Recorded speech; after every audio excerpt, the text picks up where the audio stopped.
Hello friends, welcome to my channel Tech with Deepak. Today we will review about upcoming Hyundai Exter car.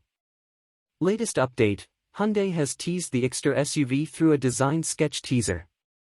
Launch, it is expected to go on sale by June 2023.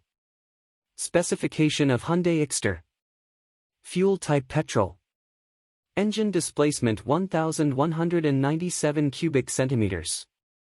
No of cylinder 4. Transmission type manual. Body type SUV. Price, Hyundai could price the Exter 6 rupees lakh, ex-showroom, onwards.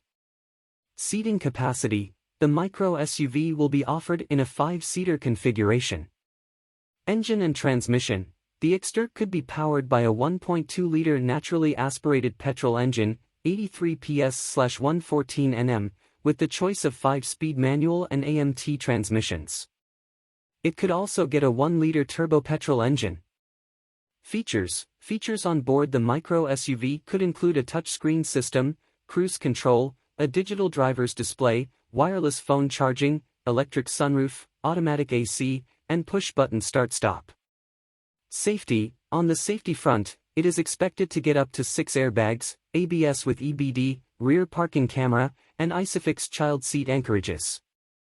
Rivals, Hyundai Exter will compete with the Tata Punch, Nissan Magnite, Renault Kiger, Citroën C3 and the Maruti Franx. Thank you for watching my video. Please subscribe my channel.